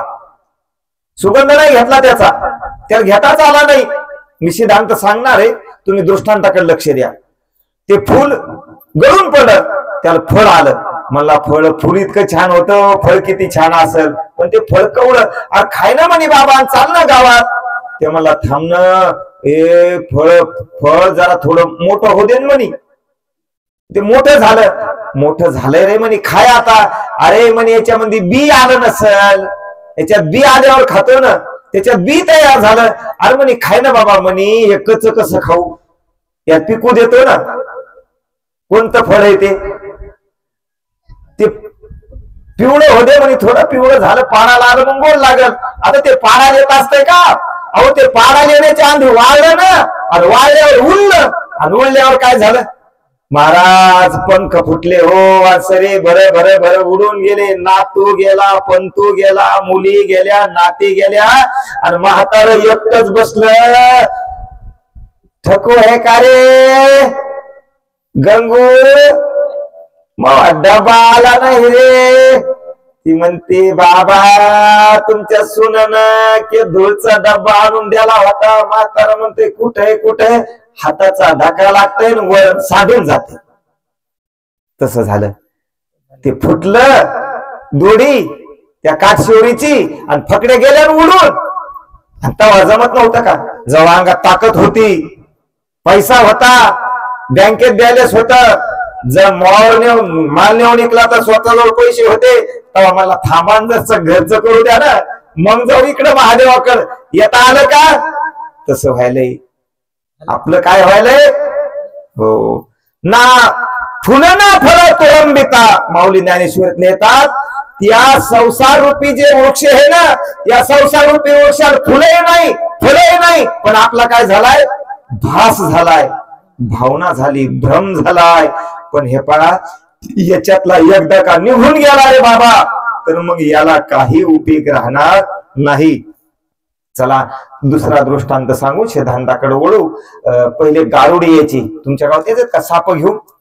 आता येत नाहीत ते, आता त्याच्यावर बंदी आली. आता साप धरायला जमत नाही, मारायला जमत नाही. जर साप दिसला तर कोणाला सांगावं लागतंय? सरपंच. तर ते घेऊन जातात. आणि आमच्या पूर्णेच्या काठाला ते गारुडे आले, दिवसभर गावात धान्य मागलं, आणि त्या पेटाऱ्या अशा काय केल्या, झाकून ठेवल्या. आणि ते गेले पूर्णेला आंघोळी कपडे धुण्याकरता दुपारी 12 वाजता. आता आम्ही लहानपणी का असे महाराज थोडे होतो, अशा वयात का महाराज थोडा असतंय माणूस. मग पोरायला म्हणलं आम्ही, अरे साप काय झाले म्हणलं, या पेटारी साप होते ते मोठाले. मग आम्ही काडीनं काय केलं, त्या पेटारीवर दगड ठेवलेले होते, ते दगड दिला लोटून बाजून. दगड बाजून लोटल्यावर मग ते तर निघणारच ना, निघणार बाहेर. कोण केलं? आम्ही गेलो पळून गेलो, पण लांबून पाहू लागलो साप जातोय कुठे. ते आता काट्याचे पेटे होते, पान गर्दा होत्या, गर्द्यात तो साप निघून गेला. पण ते आलेले काठीवर साप होता, त्याची कात अटकली, आणि साप कुठे गेला? बिळात निघून वारुळात रावळात. ते आले ना गारुडी आंघोळी करून. आम्ही गेलो पळून घरी. आल्याच्या नंतर पाहिलं तर सगळ्या पेटारीतले साप गेले. ते म्हणले, आमच्या पेटारीच्या वरती ठेवलेले दगड कोण्या लेकरांनी पाळले? आता त्याच्यात काही खडगुळ लेकर असतात ना, ते आमचे नाव सांगले मले सज्जन. मी सज्जन नाही बरं, संजय आहे. माझ्या आधार कार्डला संजय नाव आहे. पण तुमच्या आमच्या लोकांनी पाळलं हे सज्जन. बर, आणि त्यावेळेस काय म्हणत सज्जन म्हणत नव्हते, सजण्या म्हणायची. सजने एक होता, बारा एक होता, गुले एक होता, नारे एक होता, गेडे असे 10-5 पोराचे नाव एका पोरानं सांगितले. बरोबर आमच्या घरी ते ना बोटानं घर दाखवले. आले आमच्या दारात. आमचं पोट भरायचं होतं, आम्ही काय खावा? तुमच्या लेकरांना आमचे सर्प स्वाप सोडून दिले त्या गाळूंनी बाया. आता बाया पुढे चालतंय का? आमच्या मायानं धरले आमचे कान. हे होता का? हे होता का? आमच्या आईनं म्हणलं ह्या पहा तुमचे साप पळून गेलेत पण ते अडकून बसलेत. मग त्या म्हणल्या कुठं शिकायचं? अरे आम्हाला कळालंच नाही ते. आम्ही ते दाखवलं, म्हणलं हे साप. ती काय होती? त्या बाईन तर जास्तच अंग टाकलं हो, अशी छाती गोडू गोडूच रडू लागल्या. अरे बाबा म्हणे साप नाही, सापाच्या अंगावरची काय आहे? आता वही ऐका. सापरी घालिया पाताळी, तोचे ते कोण संभाळी? सरप पाताळात निघून गेलाय नळ्यात, आणि त्याच्या अंगावरची कात आहे, त्याची काय उपयोग होईल हो? तसा याच्यामध्ये एक साप नावा जीवात्मा नावाचा परमात्मा आहे. ममांश जीव लोको जीवभूत सनातन हा, येण्याची शरीरे याची देही याची डोळा, आणि भोगू मुक्तीचा सोहळा. जव हे सकळ सिद्ध आहे, हो हात चालावया पाय, तव तू तीर्थयात्रा जाय चुकू नको. पण सर्प निघून गेल्यावर मग फरकंडीवर काठ्या मारून तसं व्हायला तुमचं आमचं मायबाप. म्हणून याने इथं सांगितलं की तुम्ही नित्य कर्म आणि नैमित्तिक कर्म करा. हे 3 प्रकारचे आश्रम आहेत.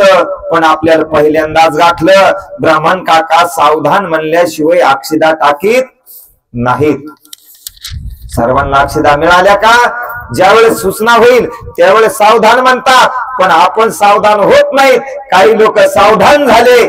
कोण कोण सावधान झालेले? जन्मतेने प्रसंगे स्त्री देह शिवणे, तेथोनी जन्मांतरी सोहळ्याची कीजे. माऊली ज्ञानेश्वर लिहितात, जन्मताने त्याला आईच्या देहाचा स्पर्श झाला, तिथून नंतर जन्मभर सोहळं. कोणत्याच स्त्रीचा स्पर्श नाही. त्याच्यामध्ये पहिले तुम्ही नाव सांगितलं कोणाचं? रामदास स्वामी, हनुमंतराया, कार्तिक स्वामी. समोर कथा येणार आहे कार्तिक स्वामीची. सावधान म्हणलं कीच पळ ठोकला. म्हणून संत म्हणले बाबा जाग रे जाग दादा, मोठ्या गडद अंधारी असो. अशा प्रकारे सूत शौनक देशवीला नैमिष नावाच्या अरण्यात ही कथा सांगतात. तुम्हाला वाराचं महत्व सांगितलं. इथं कोण्या वारी कोण्या देवतेची पूजा कराव असं सांगितलं. आता तुम्हाला जर ती पूजा सांगित बसू तर तुमचा एकही वार रिकामा राहणार नाही.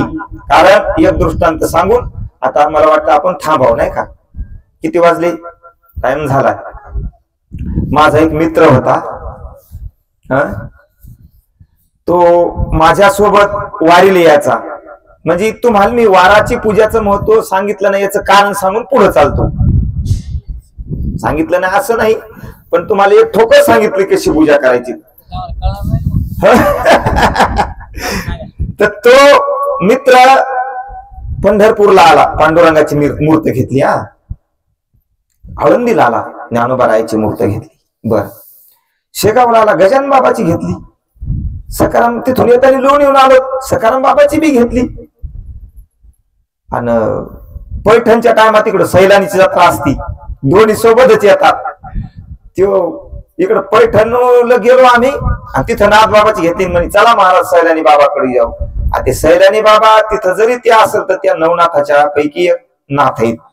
त्यावेळेस ती घटना झाली. नवनाथ ग्रंथात सगळी कथा आहे. ते यवनाचं राज्य होणार होतं, आणि यवनाचं राज्य होणार असल्यामुळं नंतर त्या अशा कबरी बांधल्या गेल्या.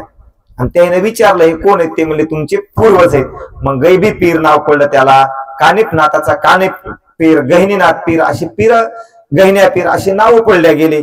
वास्तविक पाहता ते कोण येतं? मच्छिंद्र, गोरक्ष, जालिंदर, कानिफा, चौरंगी, आडबंगी, रेवण, चरपटी, गहिनी, वटसिद्ध, भरतरी, मीन हे 9 नाथ येतं. या 9 नाथाचे 9 सिद्ध येतं. आणि या सगळ्या सिद्धायचा सिद्ध भेटी मिळा तिथे कुठं तुम्ही अभंग म्हणता ना, 84 सिद्धाचा सिद्ध भेटी मिळा आणि तो सुख सोहळा म्हणून आल्यानो संसारा. एक तर पंढरपुराला, आणि सुख जर पाहिजेत असेल तर आळंदीला. नामा म्हणे देवा चला तया ठाया, विश्रांती घेवाया कल्पावरी. नामदेवराया देवा विश्रांती तिथे नेतात, ते ठिकाण आहे. पण यानं ज्या मूर्ती जमा केल्या, मी सांगू लागलो मूर्तीचं, मग या सगळ्या मूर्ती किती झाल्या? भरगच भरलं ना. मग मी म्हणलं चाल गड्या आवर, आपल्याला इकडं गंगे हाणूत खेळायला जायचंय आता. आज जरा म्हणले 11 वाजताचा टाइम आपण काल द्यालता, सकाळीच गेलो म्हणलं आवर, आपल्याला गंगे हाणूत खेळायला जायचंय. पण मी त्याला 8 वाजताच गेलो त्याच्या घरी, कारण मूर्ती लय मोठ्यात म्हणलं याच्या पूजेला टाइम लागेल ना. ते म्हणला चला रुमाल टाकला खांद्यावर की.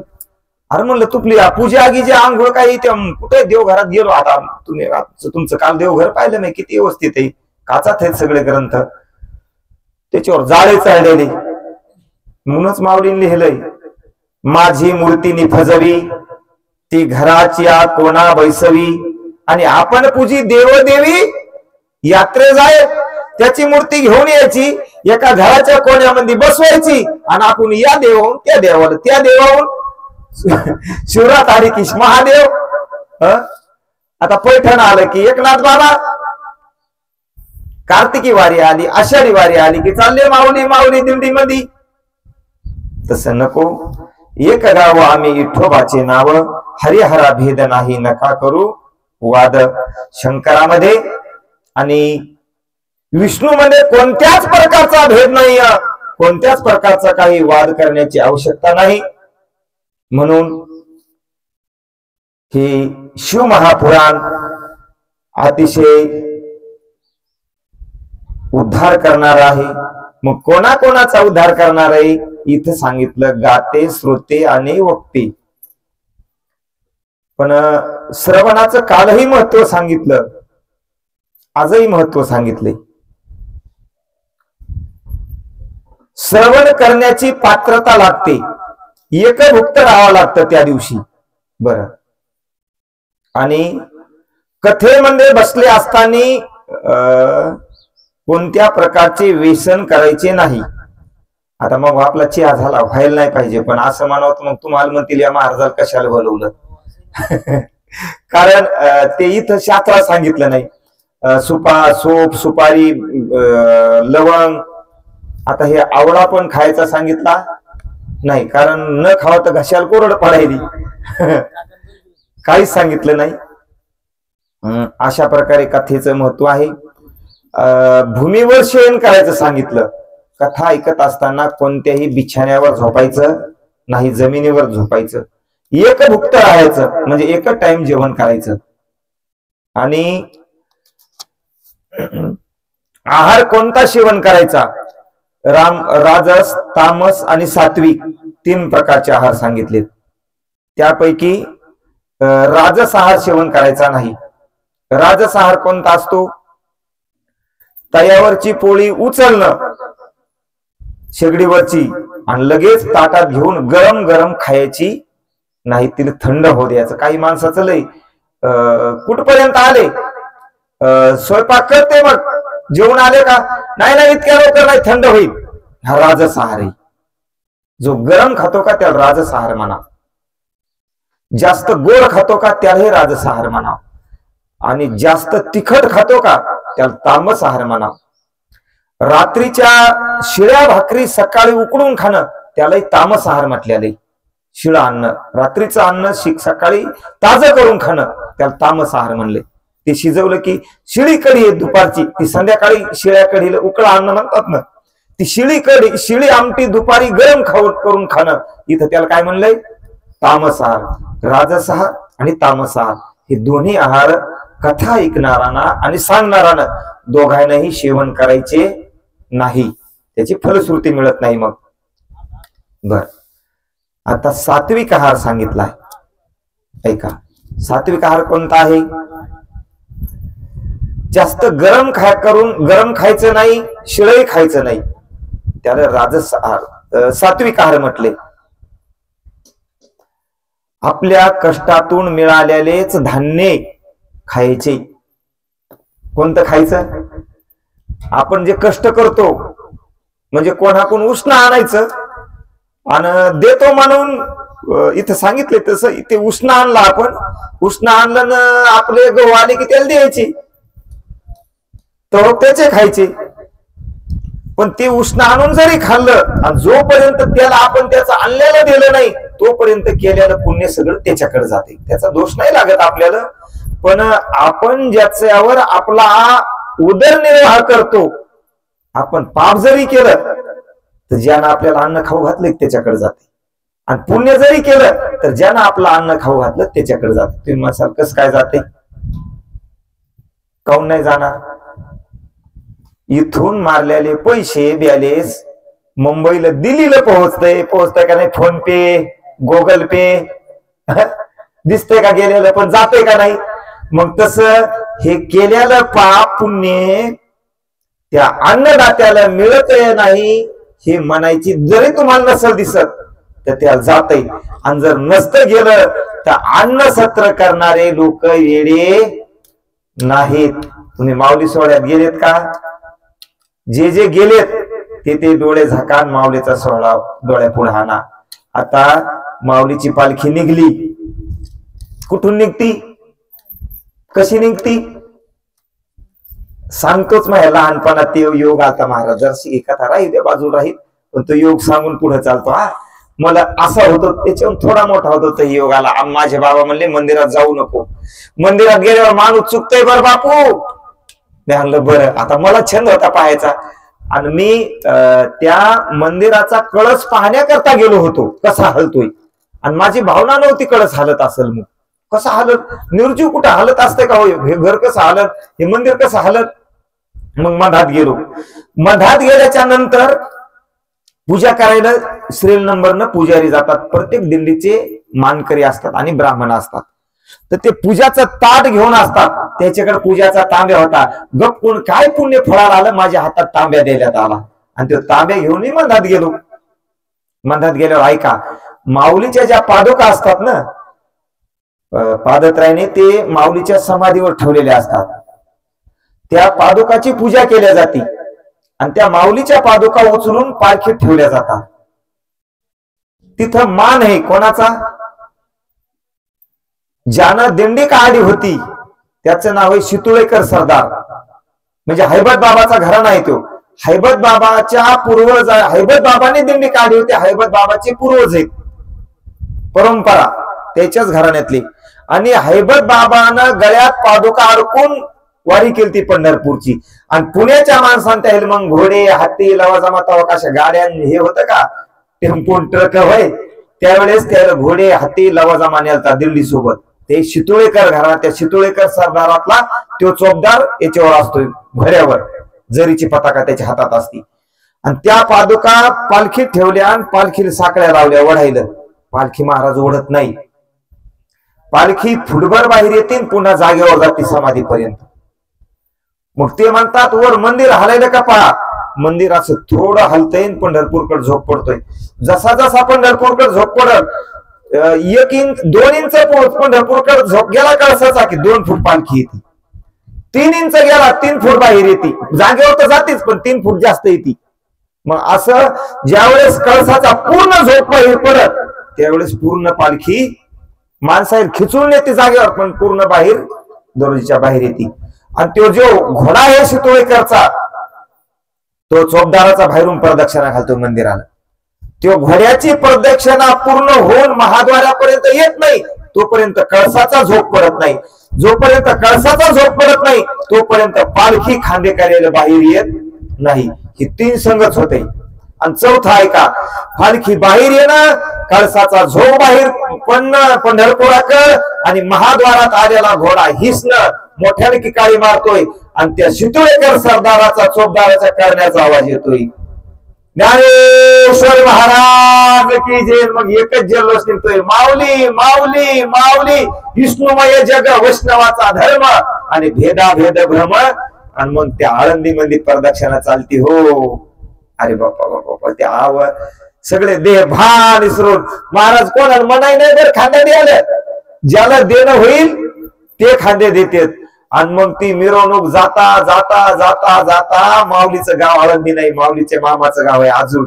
आणि त्या आजूळचा राजवाडा आहे. आता मला ते योग आला होता, मी त्याच्यातून निघलोच नाही बाहेर. म्हणून ते सगळं चित्र डोळ्यासमोर आता दिसायला, माझ्या अंगावर काठी उभी राहिली. मला असं वाटायला मी आता सवळ्यातच आहे. आणि मग ती पालखी दादा त्या वाड्यात जाते, कोण्या आजूळ घरी.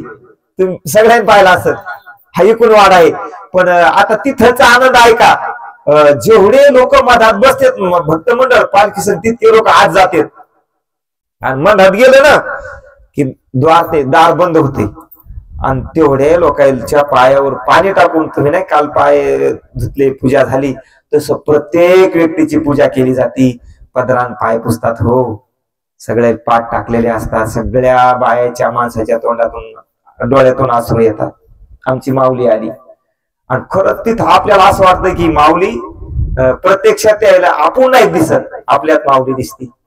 मग ते काय पंचपक्वान्नाचे ताट मांडल्या जातात, बसाईल पाठ, ताटाल पाठ, सगळ्याला जेवण झाल्यावर रुमाल, टोप्या, श्रीफळ स्वागत केलं जातं.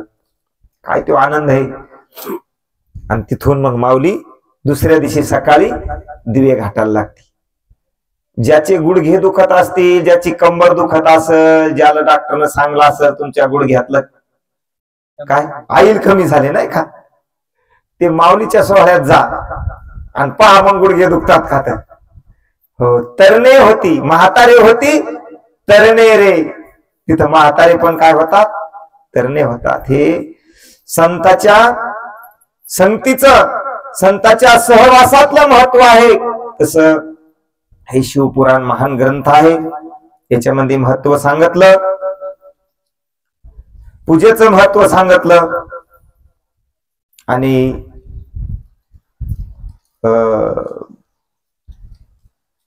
राजस तामस सात्विक पाचही चारही आहाराचं महत्व सांगितलं. म्हणून ते आहार सेवन करायचे आहेत आपण. राजस तामस, जर ते आहार आपण योग्य सेवन केले तर आपल्या जे अन्नमय प्राणी आहे, हा जो प्राण चालतो आपला अन्नावर चालतो. मग काही तुमचं असं म्हणणं असेल की दुर्बुद्धी आणि सद्बुद्धी तर दैवच देतो, ही त्याची सत्ता आहे.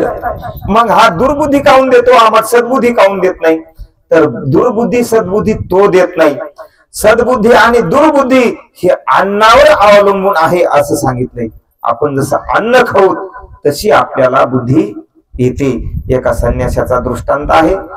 संन्यासी बाबा राजवाड्यामध्ये दररोज जात असताना, तीर्थयात्रेला जात असताना त्याचा तिथं मुक्काम पडायचा. आळंदी ते पंढरपूर ते आपल्या गावाची वारी करत असताना संन्यासी बाबा तिथं मुक्कामाला जायचे. आणि तिथं जेवण खाऊन करून, स्नान करून, नाश्ता करून सकाळी करम करायचे.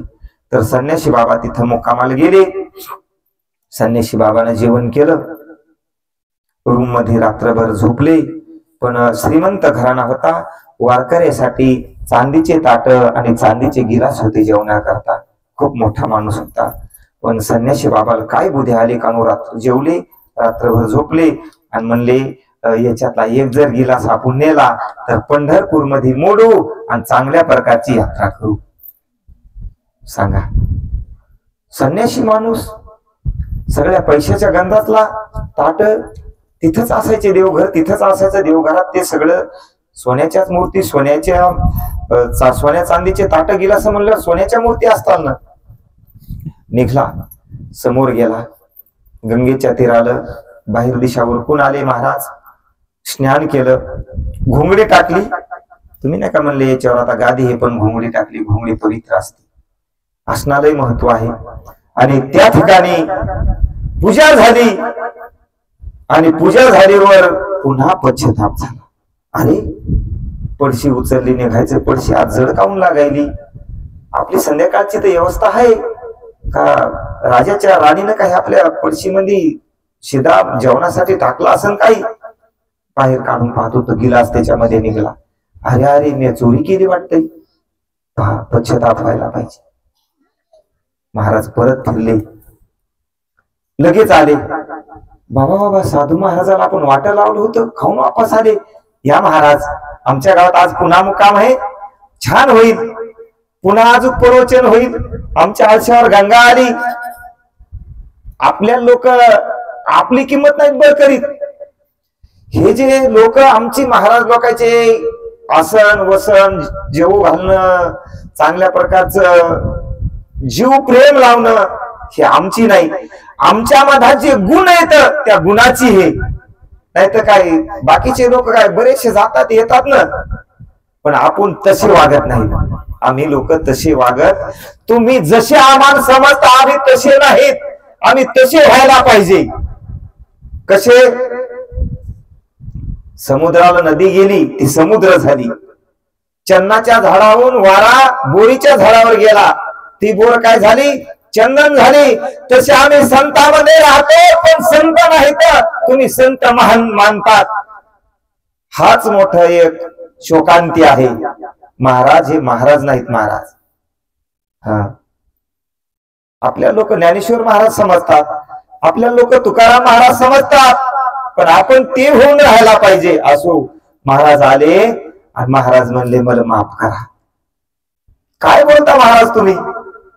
नाही माझ्याकडून चुकलं. काय चुकलं तुमचं? त्याला काय माहित. ते संध्याकाळी गिलास काढा म्हणले, हा गिलास तुम्हाला गंगेच्या तीराला सापडला, आमच्या प्रसाद म्हणून आम्हाला देता? नाही म्हणे, हा तुमचाच गिलास आहे, मी चोरून चाललेला होता. काय म्हणता महाराज? चोर कुठं चोरी केलेली परत आणून देत असतो का हो? महाराज म्हणले, ते सगळं ठीक आहे, पण तुमच्या बाईला बोलवा. राणी साहेबाला बोलवलं. तुम्ही रात्रीचं जे स्वयंपाक केला होता हे अन्नधान्य कुठलं होतं? म्हणले महाराज आमच्याच घरचं होतं, पण आमच्याकडे ते जऊ गहू नव्हते आणि जऊ गव्हाच्या पोळ्या करून तुम्हाला असतात ना त्या खाऊ घातल्या, ते संपले होते. ते कुठून आणले होते? महाराजांनी चौकशी लावली. आता त्याला काय म्हणतात? आता ते आहे ना चौकशीच शासनाकडे सीबीआय पथक, सीबीआयकडे चौकशी दिली. राजा म्हणे सगळे चौकशी करा महाराजासाठी, आणि चौकशी चालू झाली. चौकशीमध्ये त्याच्या निर्दर्शनात आलं, ती शेजारी बाई म्हणली माझ्या घरचे नव्हते, माझे गहू तिनं पावसाळ्यात उष्णे नेलते म्हणून त्या ताईनं माझे मला आणून दिले. मग तिच्याकडे गेलं, तू कुठून आणले? म्हणले माय आणले नव्हते, आणले 2च पाले आणले होते. कुठून आणले होते? म्हणे शेजारणीनं वाळू घातले होते, माया सुनानं चोरून आणले होते. जमलं का? शेजारणीकडे गेलं, तो कुठून आणले होते? म्हणे महाराजानं यंत्रान काढून वाळू घातले होते, मी तिकडं शिवपुराण ऐकायला गेले, चालता चालता बांधून आणले. म्हणजे तिने चोरून आणले, हिने चोरून आणले. चोरीचं अन्न खाल्ल्यामुळं महाराजाला बी काय बुद्धी झाली, म्हणून अन्न बे प्राण आहेत. बरं, इथं प्राणाचं सांगितलेलं आहे की कोण्या योगामध्ये कोणता प्राण होता, कशाच्या माथा प्राण होता. ऐका, सत्ययोग, त्रत्ययोग आणि कलियुग. सत्ययोगामध्ये, द्वापार योगामध्ये हस्तमय प्राण होता. हस्तमय प्राण समजते ना? माणसाच्या अंगावरची त्वचा जरी वाळली तरी त्या व्यक्तीचा प्राण हाडामध्ये राहत होता. हे कातडं सगळं वाळून गेलं तर प्राण कुठं राहायचा? हाडामध्ये. याचा पुरावा गंगा भीष्म शेरपंजेरी किती दिवस होते, पण प्राण गेला का? का नाही गेला? त्याच्या अंगामध्ये रक्त राहिलं नव्हतं.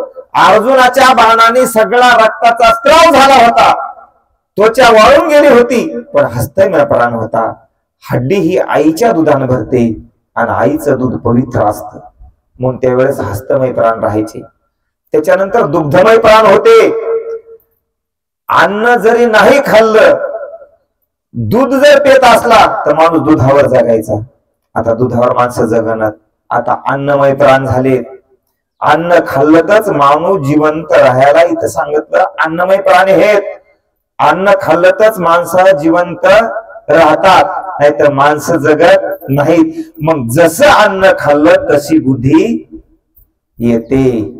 म्हणूनच आळंदीत घातलेलेच विद्यार्थी घडतात आपल्या घरची मुलं बिघडतात, मुलं बिघडत नाहीत.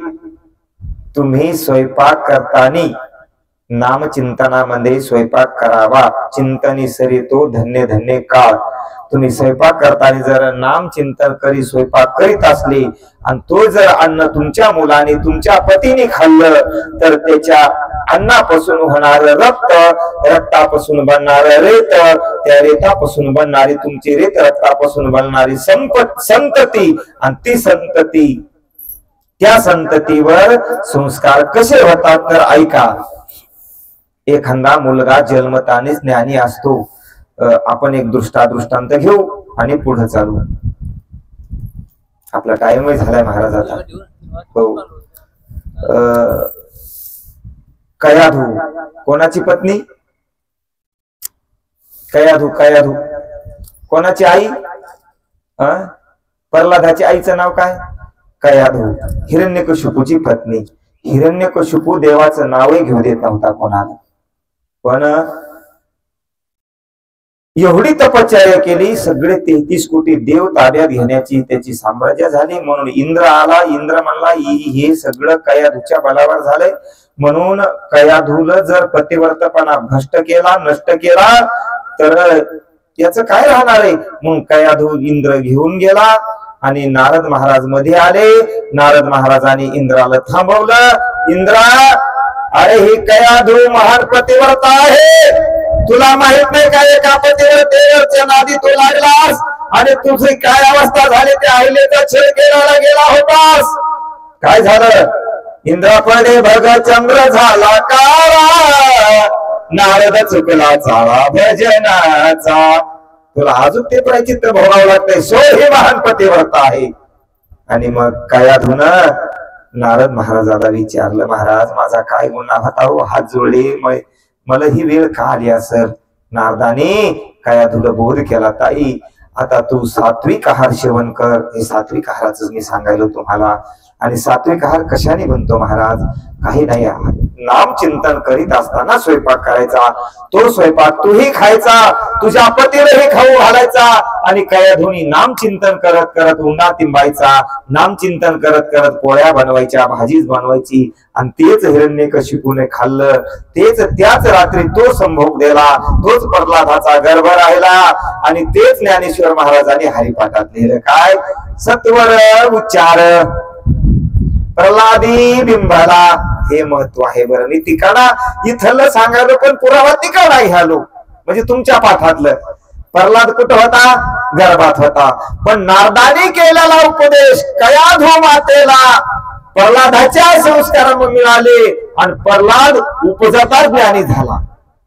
प्रल्हादाला कुठं गुरु करावा लागला का? कोण्या संस्थेत शिकायला घाजावं लागलं का? उपजता ज्ञानी हे वर्म जाणवणी आला लोटांगणी चांग देव. ज्ञानेश्वर महाराज उपजता ज्ञानी होते. हे पहा, जो उपजता ज्ञानी व्यक्ती जन्मतो का त्याचे फक्त आणि फक्त अन्नाचे संस्कार आहेत. तो सात्विक अन्न त्याच्या आईनेही खाल्लं आणि त्याच्या बाबानेही सात्विक अन्न खाल्लं आहे का? चांगली संतती, सात्विक संतती जन्मण्यासाठी काय लागतं मी तुम्हाला सांगून चालतो. काय लागतं? कर्तव्य दक्ष माता आणि निर्व्यसनीय सत्वगुण संपन्न पिता. आपणच आपल्याला शोधा. आई जर कर्तव्य दक्ष असेल ना, आपल्या कर्तव्याला दक्ष आणि निर्व्यसनीय सत्वगुण संपन्न पिता, हे जर दोन्ही एक असेल तर त्या ठिकाणी संतती हनुमंतासारखी, संतती ज्ञानेश्वर महाराजासारखी, संतती तुकोबारायासारखी. मग त्याला ज्ञान कुठे अभ्यास करायला जायची गरज नाही. मोठं केली हा करू ते उमटे.